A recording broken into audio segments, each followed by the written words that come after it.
Can you guys hear me? Thumbs up on the Zoom if you can hear me. Okay. So coach is here. Obviously, we will go ahead and get started. Go to Sean Callahan, Husker Online.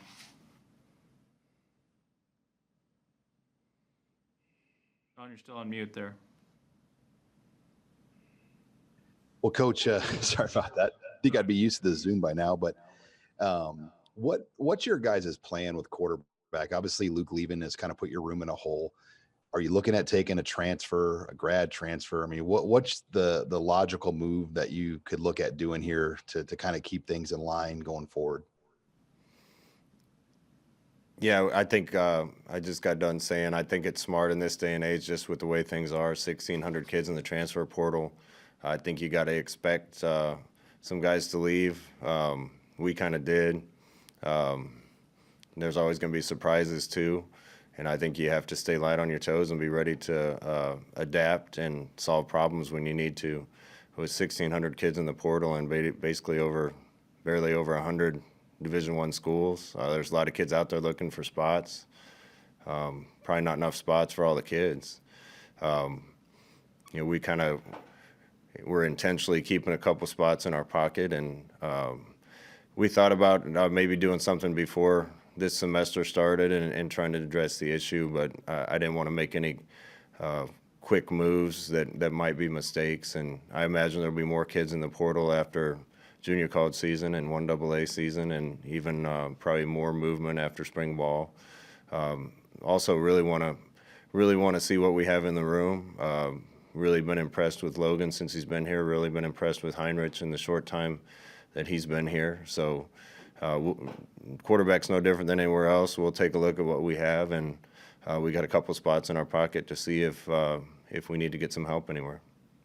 You mentioned junior college football. I mean, how hard is it going to be for teams to have spots held for all those junior college prospects? And do you think there's going to be a lot of guys that emerge from the JUCO season that happens in the spring?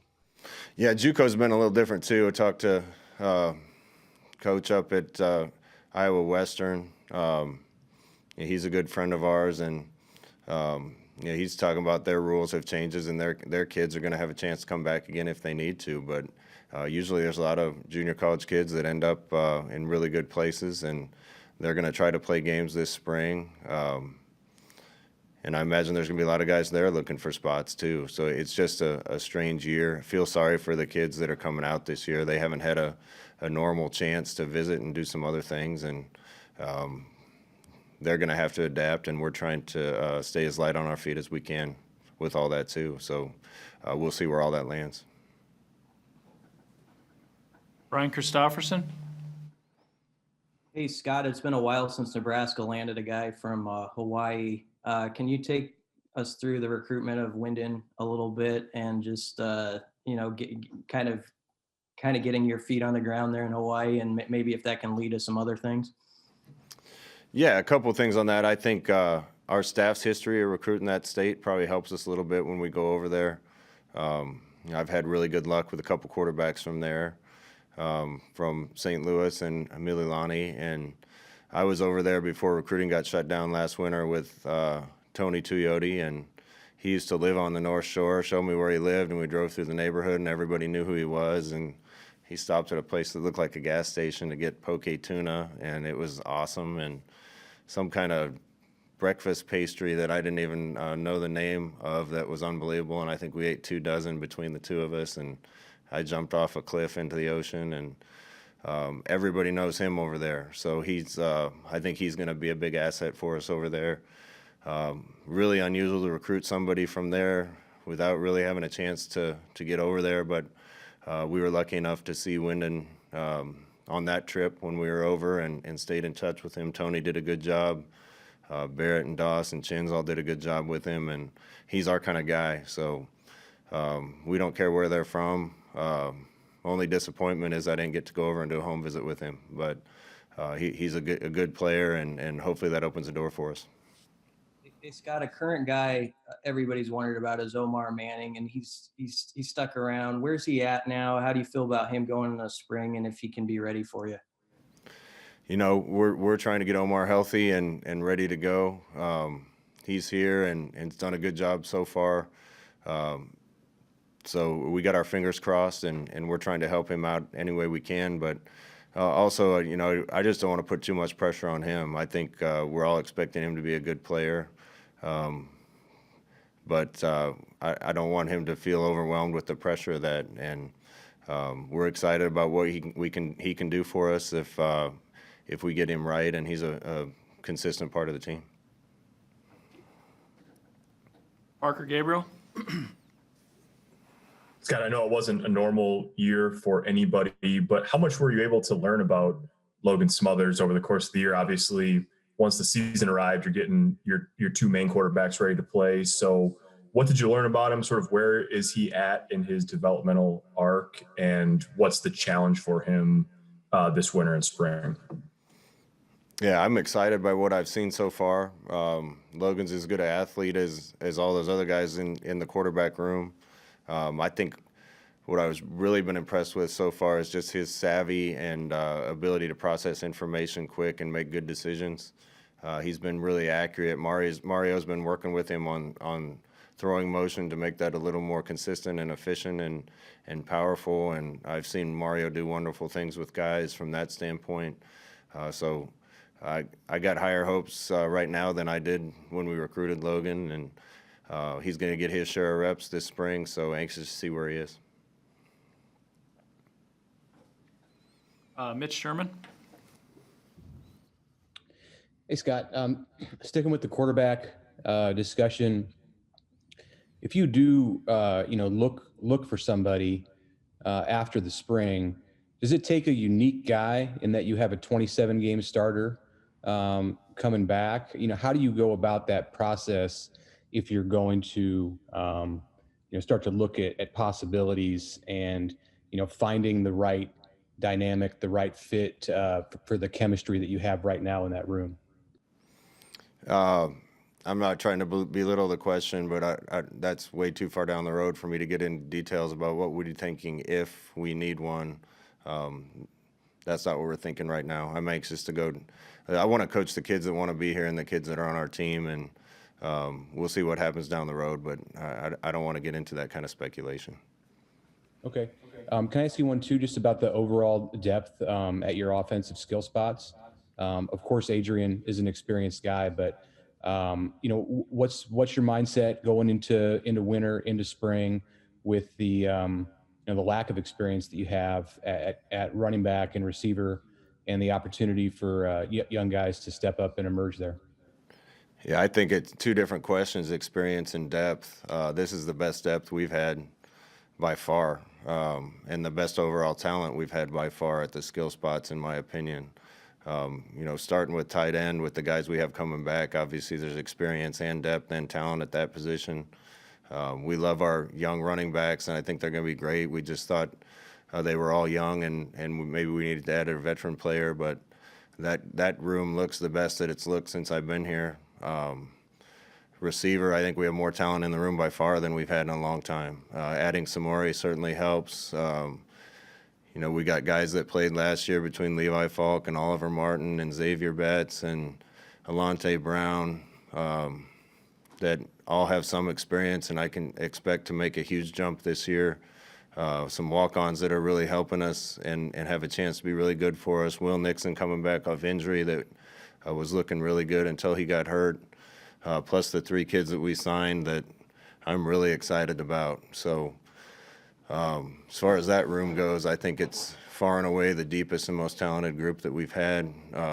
Experience is an issue at some of those spots. I think that's why guys like Marquise and Samori are going to help us. They haven't done it here, but it's hard to argue with the playing time at running back and being an All-American at the 1AA level, and that certainly gives some experience and former production. So overall skill positions, best talent that I think we've had, and certainly the best depth. Thanks. KM3, Adam Kruger. Hey, Coach, just curious if you have an update on the special teams analyst position, and is there anything specifically you're looking out of that position that maybe the person who held that job last year didn't give to you, or anything different you're looking from that spot this year? figured I should ask you guys that question. You guys seem to know what's going to happen before we do around here. I think we're getting really close to making some announcements. We have to go through a process here and try to do a good job with following the rules here to make sure that that we post things and do interviews and background checks and everything before we hire people. And I think we've had some guys identified for a while. I think it'll be announced soon. Sam McEwen?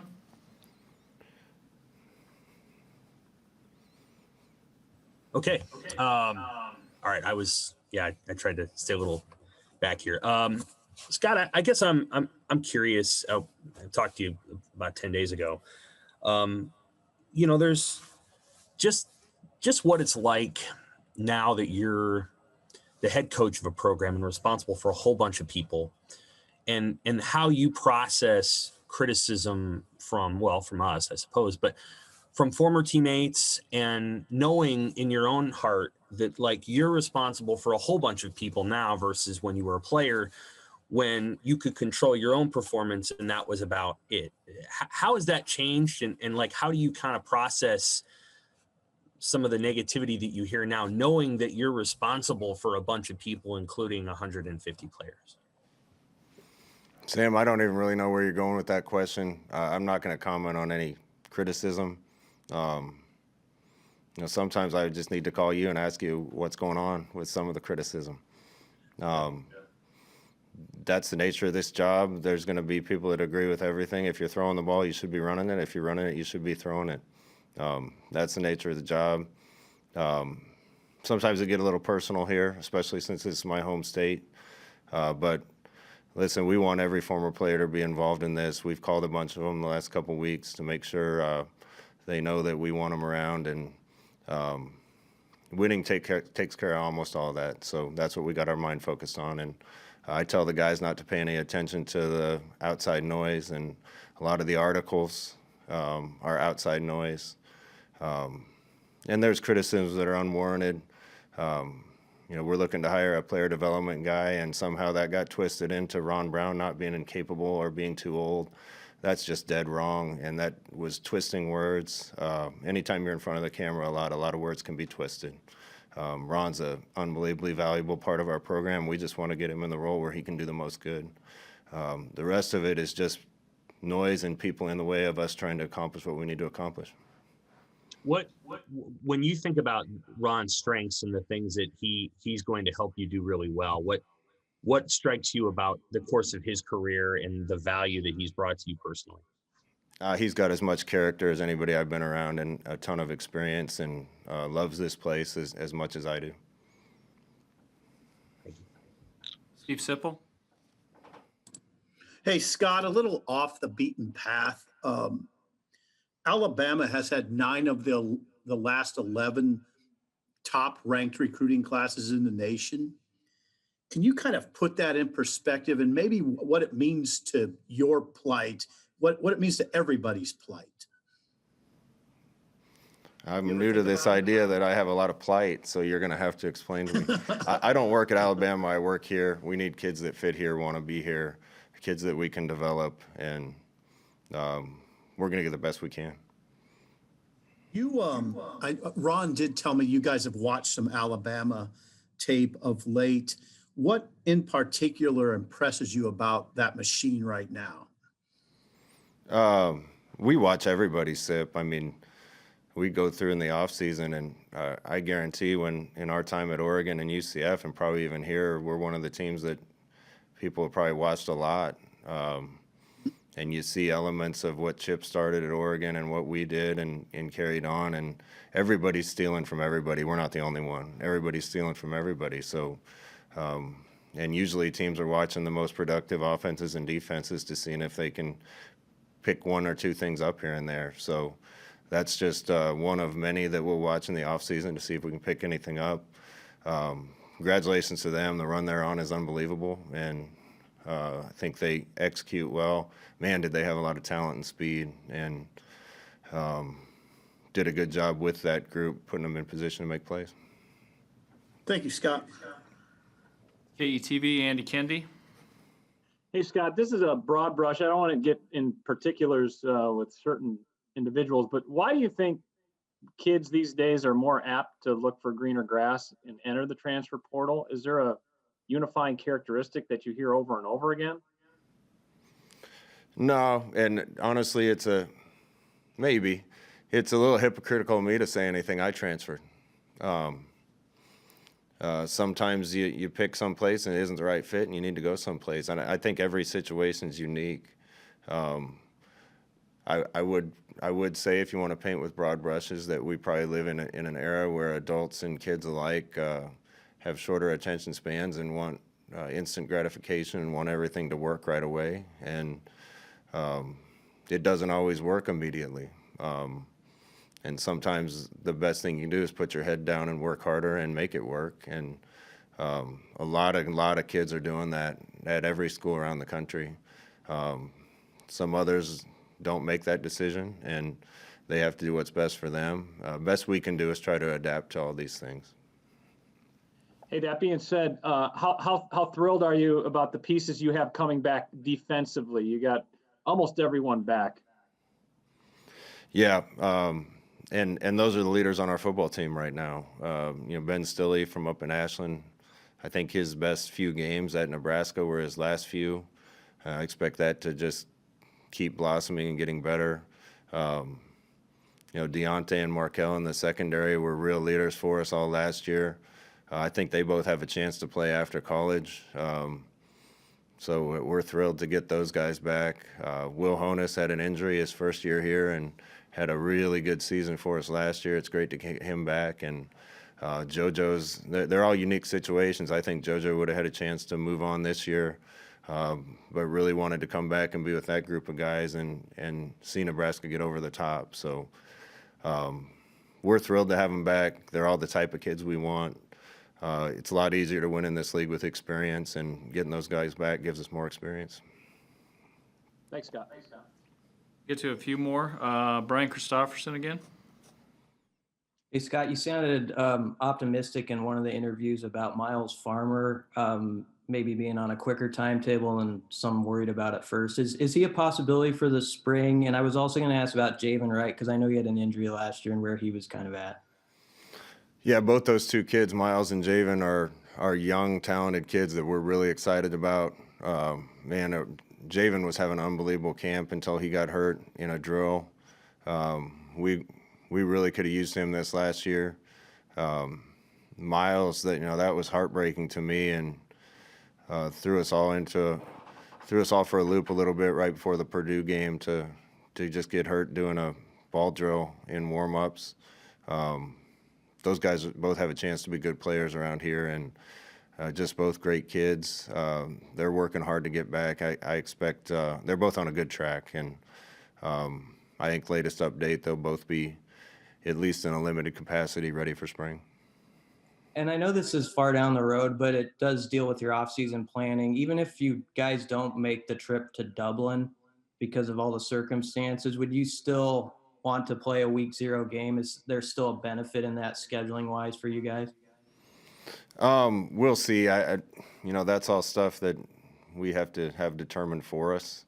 I miss traveling overseas. My wife and I love to travel overseas, and I just haven't been able to with COVID. So I've never been to Ireland, been to a lot of other countries in Europe, was looking forward to it. Hope our program gets to do it at some point, either this year or down the road if it doesn't happen this year. And I think the rest of the schedule has a chance to be altered or changed based on that. So a lot of things still up in the air right now. Thank you. Back to Parker Gabriel.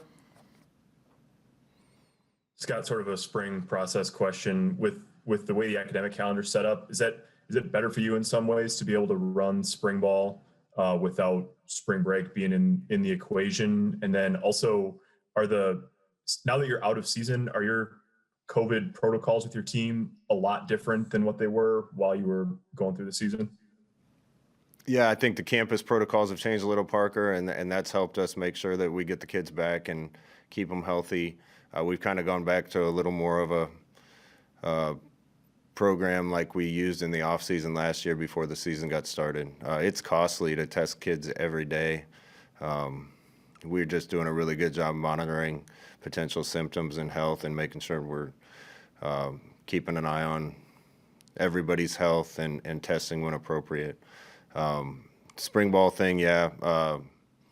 You just have to be light on your feet nowadays with this stuff going on. And I kind of pleased with how it's all going to work out this year. It gives us a chance to get spring ball done in one swing rather than having spring break in the middle of it.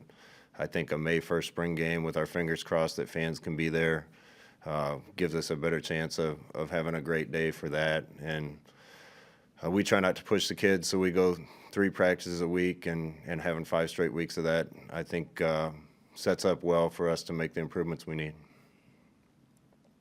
Evan Bland? Scott, I'm just curious, how much has the pandemic affected where you guys are with 2022 recruiting, and what challenges do you think will be unique to that cycle as it starts playing out? Just the unique thing with 22 recruits right now is we got a ton of kids that are anxious to come see Lincoln and trying to figure out when that's going to happen. There's talk that it'll be April 1st. There's talk it might get pushed to June 1st.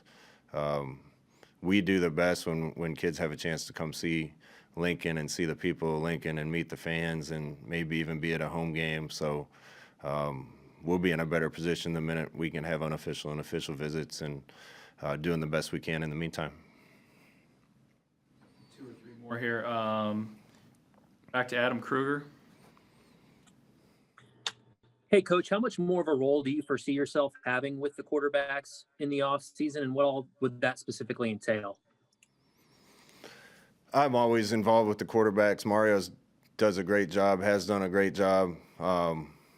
But as a head coach and guy working with the offense, I'm always involved with the quarterbacks and will be as much as I need to get guys ready. Mario always has them ready. If there's anything extra that I can add to it, I'm always looking for opportunities to do that. Sean Callahan? Yeah, Coach, I know there weren't a lot of positives with COVID, but when you look at just what it forced you guys to do in recruiting and kind of honing in on the 500-mile radius, I mean, can you pull some real positives from that, just how you guys were able to really succeed locally, getting so many of your guys within driving distance from Lincoln? Yeah, I said I think that was a little bit of an half intentional and half result of the COVID, that we have more regional guys. That's where we start all the time anyway, Sean. If there's a kid particularly in the state and in the area that we think can help us, we want them here. We've done a lot of things with Zooms and virtual visits and everything that I think we probably need to continue to use when appropriate. But the great part about that is I think the talent pool in the Midwest and in Nebraska looks really strong the next couple of years, and we're excited to get our share of those guys. Yale varsity, Derek Peterson. Hey, Scott, depending on kind of the group that you go with, you could be young on the offensive line. What do you want to see from that group as you go through winter conditioning and move into spring ball? Yeah, I'm really excited about the offensive line group. Jaime and Matt were both a part of what we were doing for a long time. We're grateful to them. We started that last game at Rutgers with 4 underclassmen, 3 of them being freshmen, and I guess Cam technically still was a freshman with a red shirt, and this year not counting. So we're going to have we got some really good young talent at that position, some veterans that are going to compete for time, and I think we're getting more talented on the offensive line. Made too many mistakes there last year between penalties and just a missed block here or there. That sometimes goes along with some inexperience. And if there's one group that I think is probably going to make the biggest jump this offseason on the offense, it's that group. And Coach Austin's already working with them and looking forward to what they can become. You got a big, long, extended look at Bryce Benhart at right tackle. Does he kind of factor into your thinking of why you think they can make a step? Absolutely. You're just never as good in your first year playing college football as you are your second. And I think Bryce knows some things he needs to work on. But for a redshirt freshman out there playing in the Big Ten, He had a really good year and did a lot of good things. And he's committed to working hard, and excited about him, excited about Ethan Piper continuing to develop. You know, Turner Corcoran came in at left tackle last year, and we didn't miss a beat with him out there after losing a senior for the last game. Brant Banks is another kid in our program that is young and really talented. I'm also really excited about guys like Sickerman and Hickson and Bando and others that, you know, are going to get a shot to compete at all those spots.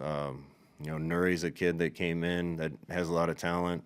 Ezra Miller we got as a transfer.